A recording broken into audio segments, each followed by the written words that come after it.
नुक्कड़ लाइव से मैं अनीस खान एक बार फिर आपका स्वागत है। हमारे साथ आज बात करने के लिए मौजूद है डॉक्टर उस्मान, जो फौजी हॉस्पिटल के मेडिकल डायरेक्टर है। सर, आपका बहुत बहुत स्वागत है हमारे चैनल पे।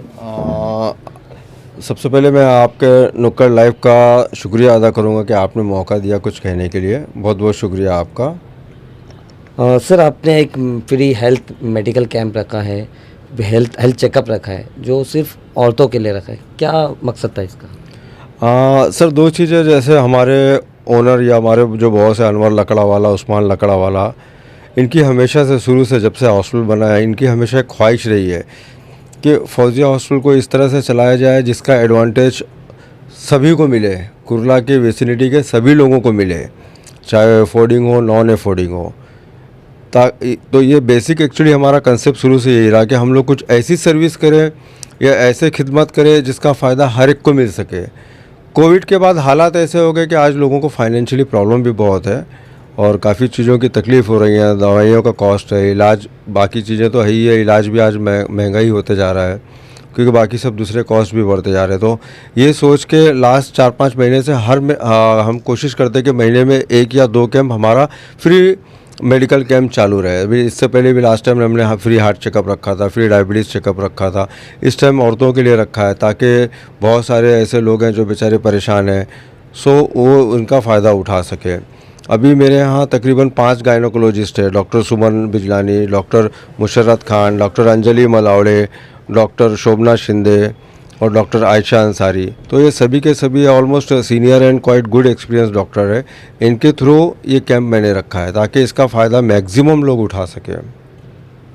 आपके हॉस्पिटल में कितने बेड्स है और क्या क्या फैसिलिटीज़ है आपके यहाँ फौजी हॉस्पिटल में? सर, फौजी हॉस्पिटल में अपने 62 बेडेड हॉस्पिटल है। यहाँ पे तकरीबन हर एक चीज़ की सुविधाएं होती है। जनरल सर्जरी है, गायनेक है, ऑर्थोपेडिक है, ईएनटी है ना, ऑलमोस्ट काफ़ी चीज़ें होती है। आजकल हमारे यहाँ ऑपरेशन थिएटर भी हमारा एकदम काफ़ी बहुत ही बेहतरीन है। मेजर सर्जरीज होती है, हिप रिप्लेसमेंट, जॉइंट रिप्लेसमेंट, इस तरह की चीज़ें होती है। तो काफ़ी फैसिलिटीज़ हैं फौजिया में। मतलब आपके आसपास भी बहुत सारे हॉस्पिटल्स हैं, तो आपके हॉस्पिटल में से क्या है जो आपके यहाँ पे पेशेंट आए? सर, 2 चीज़ें यहाँ पे। एक तो हमारा हॉस्पिटल इकोनॉमी है, हमारा एम ही यही है कि हाँ, हम इकोनॉमिकली इसको रन करना चाहते हैं और we want to give maximum benefit अपने सोसाइटी के, अपने विसिनिटी के लोगों को। कुर्ला की जो सोसाइटी, कुर्ला की जो विसिनिटी है, उनको इसका मैक्सिमम एडवांटेज उठा सके। इसलिए हमारा ज़्यादातर खास ध्यान रहता है कि यहाँ पे बहुत सारी हमारे यहाँ ब्लड फैसिलिटीज़, जो चेकअप वगैरह भी है, जो कुर्ला में बहुत सारे लोग नहीं करते हैं, स्पेशल टेस्ट वगैरह, वो सब भी हम लोग इकोनॉमिक रेट्स पे यहाँ कर रहे हैं। तो बहुत सारी चीज़ें हम लोग इकोनॉमिकली करना चाहते हैं। डायलिसिस डिपार्टमेंट है मेरा, बहुत ही इकोनॉमिकली हम लोग करते हैं। बाहर 1200-1500 रुपया चार्ज करते हैं, हम बहुत इकोनॉमिक रेट में करते हैं। तो हमारी कोशिश यही रहती है कि इसका एडवांटेज हम लोग मैक्सिमम लोगों को दे सकें। जिस तरह से आज एक कैंप रखा है अपने वुमेंस के लिए, तो आगे का क्या प्लान है आपका? और कितने का, और कुछ कैंप लगाने का कुछ है?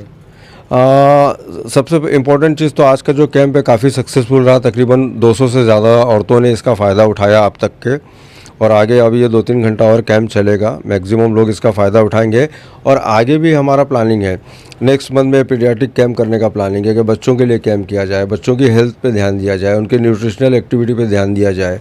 सो कैंप के ज़रिए हम लोग चाहते हैं कि एक जनरल अवेयरनेस भी हो, लोग इसका फ़ायदा भी उठाएँ।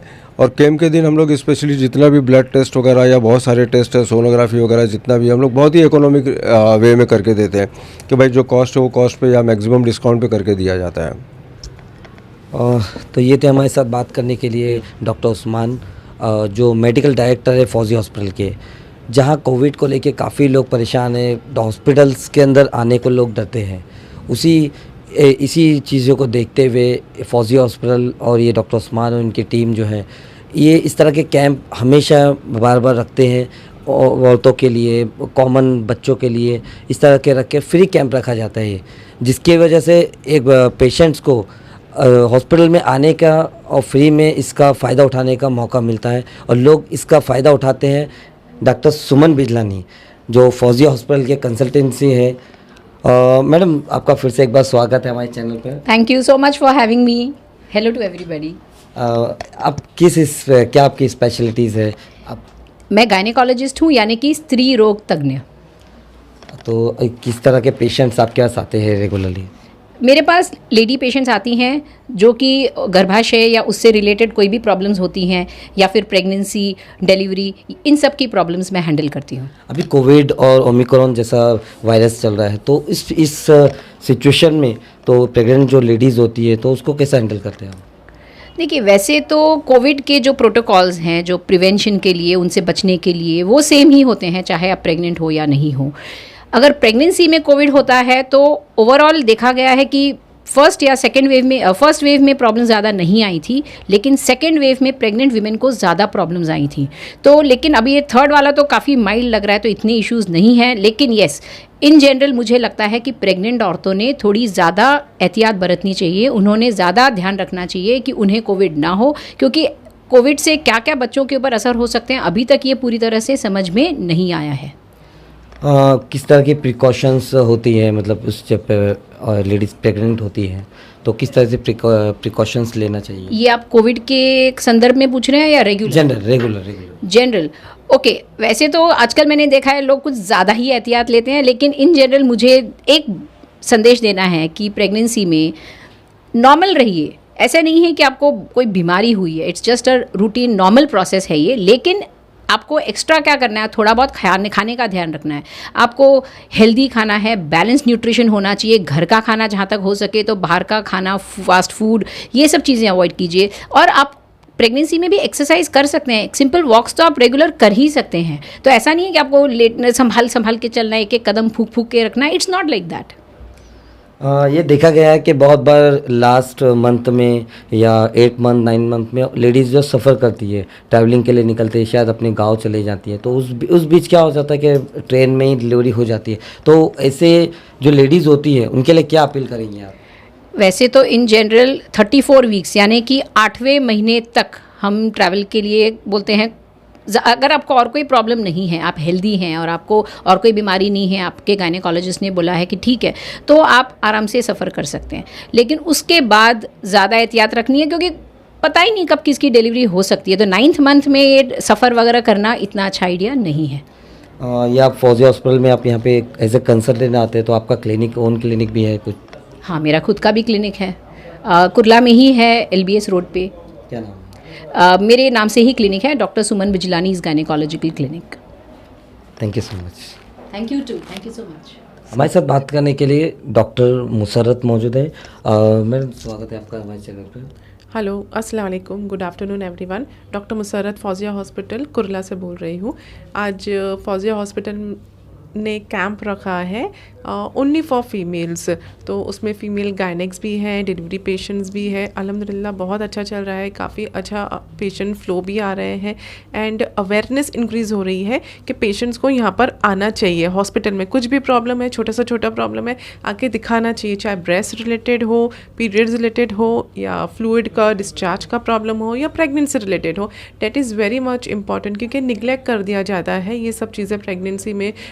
फीमेल्स अपने घर में इतने बिजी हो जाते हैं कि उनको टाइम ही नहीं मिल पाता है कि आके दिखाए। इसके लिए स्पेशली उनके लिए ही ये कैंप किया गया है कि आफ्टरनून में आके प्लीज़ दिखाए। जो भी अगर फ्री है, नहीं है, आके 2 घंटा में 1 घंटे आके 10 मिनट के लिए अपने लिए टाइम देना चाहिए और आके दिखाना चाहिए। फौजिया हॉस्पिटल के डॉक्टर उस्मान ने बहुत अच्छा इनिशिएटिव लिया, हर महीने कैंप्स कुछ ना कुछ कर रहे हैं, फिजिशियन रिलेटेड, गायनेक रिलेटेड, सब चीज़ों के कैंप चल रहे हैं। तो उस चीज़ का फ़ायदा उठाना चाहिए एरिया वालों को एंड लोग इधर के लोगों को। अब तक कितने पेशेंट आए आपको? अपनी सुबह से कितने पेशेंट चेक? ऑलमोस्ट 15 से 20 पेशेंट्स हो चुके हैं अल्हम्दुलिल्लाह। काफ़ी अच्छे फ्लो है यहाँ पर। मेरे पास जो दूसरे गायनेक्स हैं उनके अलग होंगे। तो किस तरह की बीमारियों के लिए क्या आए थे आपके पास? क्या प्रॉब्लम्स ज़्यादातर अभी मेनली यहाँ पर पेशेंट्स आए हैं, प्रेगनेंसी रिलेटेड भी आए हैं और ब्रेस्ट के लिए भी आए हैं। काफ़ी पेशेंट्स को, फीमेल्स को थोड़ा सा हेजिटेंसी होती है जाके डॉक्टर्स को बताने के लिए कि ब्रेस्ट में क्या प्रॉब्लम है, लेकिन ऐसे फीमेल्स को जाके अवेयरनेस होती है कि हाँ फीमेल्स के पास जाके बताना है, तो वो एक अच्छा स्टेज होता है कि आके बताइए। तो यहाँ पे फीमेल्स के लिए तो they are very much free कि हाँ फीमेल डॉक्टर्स हैं, मिल जाएंगे, तो फीमेल के प्रॉब्लम सॉल्व हो जाते हैं। ब्रेस्ट रिलेटेड तो काफ़ी ब्रेस्ट रिलेटेड पेशेंट्स आए हैं यहाँ पे, लम्ब है, डिस्चार्ज है, गांठ है, तो वो सब चीज़ों के आ रहे हैं। जैसा आपने बताया कि अवेयरनेस है, तो प्रेग्नेंट लेडीज़ को अवेयरनेस के लिए क्या कहना चाहेंगे आप? सब में पहले प्रेगनेंसी को इतना लाइट नहीं लेना चाहिए, फिजियोलॉजिकल होता है। नॉर्मल प्रेगनेंसी नॉर्मल है, लेकिन काफ़ी चीज़ें मिस हो जाती है तो उसके वजह से एबनॉर्मल होती है। तो जैसे जैसे डॉक्टर्स बोलते हैं कि फर्स्ट ट्राइमेस्टर मतलब पहले के 3 महीने में जो जो प्रिकॉशंस लेना चाहिए, जो जो मेडिसिन लेना चाहिए वो प्रॉपर होना चाहिए। ब्लड टेस्ट होता है, सोनोग्राफी होता है, और ज़्यादा आउटसाइड फूड नहीं खाना चाहिए, घर का खाना खाना चाहिए। ज़्यादा मेडिसिन भी विदाउट प्रिस्क्रिप्शन नहीं लेना चाहिए, क्योंकि काफ़ी लोग होते हैं कुछ भी बीमारी हुई दवा ले लिए, लेकिन काफ़ी लोग ऐसे भी होते हैं जो इंडिकेटेड मेडिसिन होती है वो भी नहीं लेते हैं। तो डॉक्टर के पास जाना बहुत ज़रूरी है। फर्स्ट विजिट तो कंपलसरी है प्रेगनेंसी में, फर्स्ट ट्राइमेस्टर में। Thank you so much.